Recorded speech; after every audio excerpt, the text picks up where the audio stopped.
So this video is for people who feel they care too much about what other people think of them. It's the whole being able to dance like nobody's watching, because in actual fact, nobody is watching. So here's the situation. You said something awkward to someone 3 days ago, and you're still thinking about it, but they forgot about it before they even got home that day. There's a really big gap between how much you replay your own mistakes and how little anybody else notices them.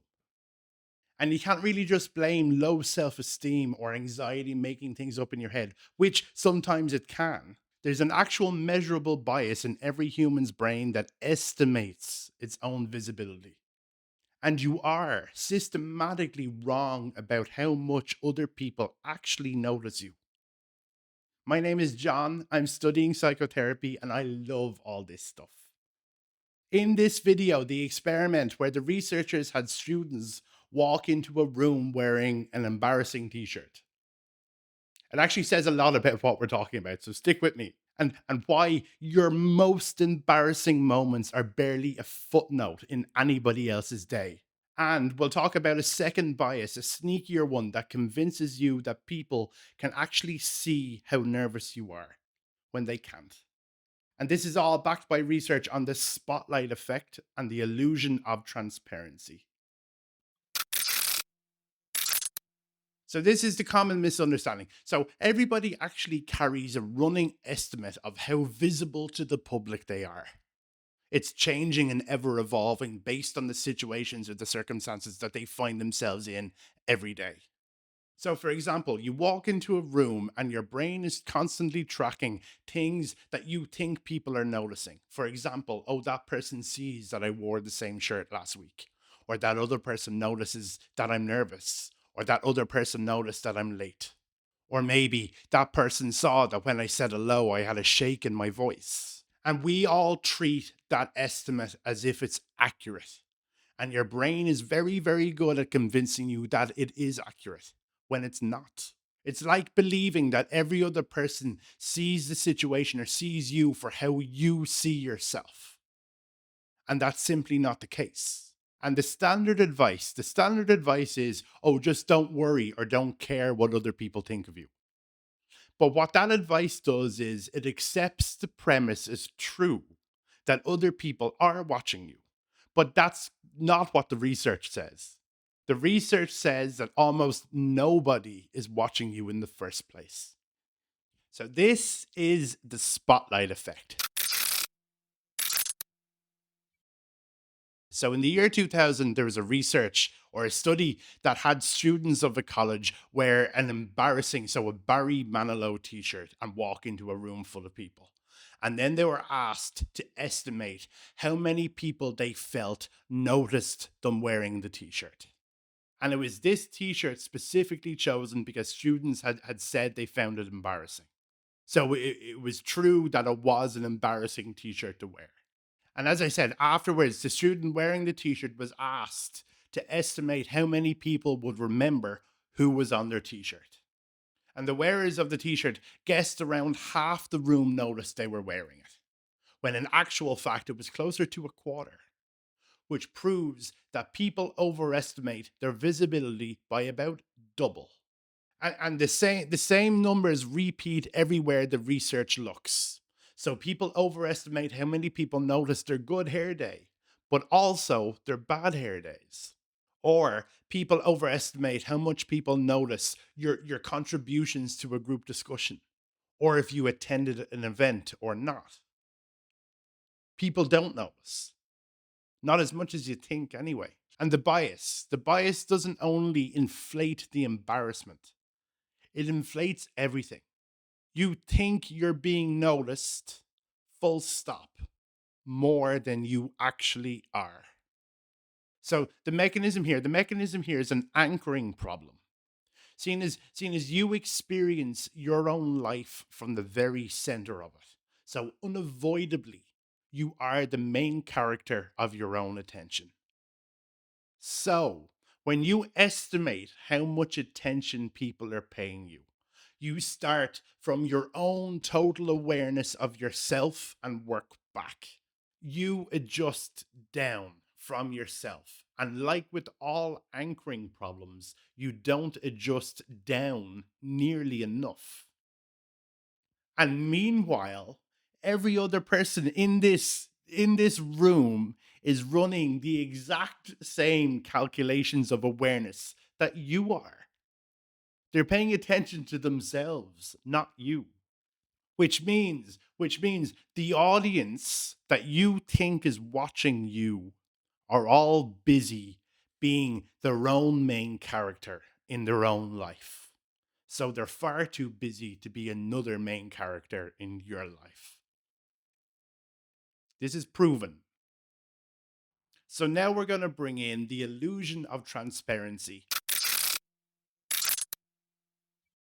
So the research had participants tell lies to a small audience, and they were asked to estimate how much of the audience they thought could tell they were lying. This is Rebel. And what happened? The liars constantly overestimated how much they felt others knew they were lying. In another study, people were told to taste a really unpleasant drink while being watched by other people.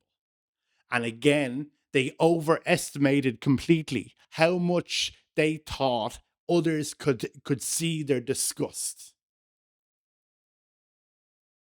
Or basically how visible their disgust was to the observers. They hid it better than they thought they did. You see, the point all this is trying to make is that the inner experience is so loud from the inside. It's the racing heart, the trying to keep a straight face, trying to control your spinning thoughts. But it's all internal. And we just assume it's leaking out, when in general it's not. The signal barely makes it to the surface. The research proves it. People aren't watching you as much as you think they are. And even when they are, they can't see inside you and they cannot read your thoughts, at least the way you assume they can. So your nervousness in the presentation was mostly invisible. Your awkward pause, people saw it just as a normal pause. And the shake you could feel in your own voice, it didn't transmit enough to land on people's ears and for them to hear it too. This bias taxes people every single day, and it taxes anxious or people with anxiety the hardest. The thing you didn't say in the meeting because you thought everybody would judge it, nobody would have even noticed, or it wouldn't have registered as a risk at all, or the event you skipped because you were afraid that you'd have to walk in alone and people would notice. The walking in moment that you dreaded existed entirely in your own head. Or the 3-day replay of an awkward comment in that same meeting. You're the only person on earth still attending that meeting, still reviewing it. And there's a real cost here. Social anxiety runs on a predicted audience. The spotlight effect is the engine that generates that audience. And manufactures a room full of watchers that mostly isn't there. This doesn't mean now that social anxiety is irrational or trivial. It means that one of its core inputs is measurably, reliably inflated. The fear is real, don't get me wrong, but the crowd the fear is based on isn't real. And there's another cost on the other side. You see, people hold back kindness for the same reason. You didn't compliment someone, you didn't check on someone, you didn't wave because you thought it might come across weird or they'd read something deeper into the situation. It's the same bias, the same phantom audience blocking connection, but this time it's in both directions.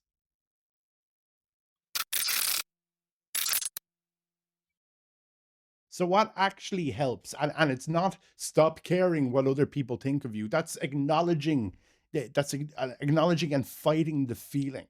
This is more about This is more about correcting the estimate. Try and run the reversal. Try to remember what the person who sat beside you last Tuesday was wearing, or the second most awkward thing that happened in the meeting. Not yours, someone else's. You can't. And that blank you just drew, that's the actual level of attention that other people are paying to you. You're not the exception to it. And next is have it as a rule of thumb. The Manilow study, so the awkward t-shirt study found that people overestimated by roughly a factor of 2. So when the estimate arrives, everyone noticed. Treat it like a measurement from an instrument that you know reads double. It's not lying to yourself. It's just calibrating a sensor with a known fault. Cut it in 2.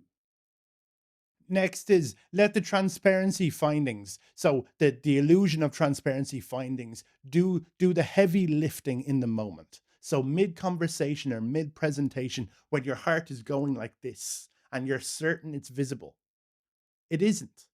The research on this is unambiguous, that your internal states transmit far less or far more weakly than you believe. Now, this doesn't mean you have to stop feeling that you're nervous. It's just about understanding that feeling nervous and looking nervous are not the same thing.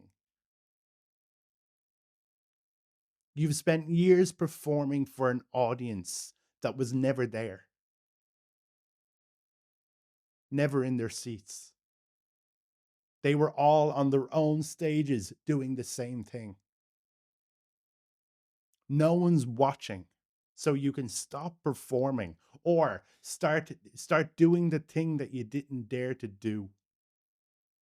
But either way, the room was always emptier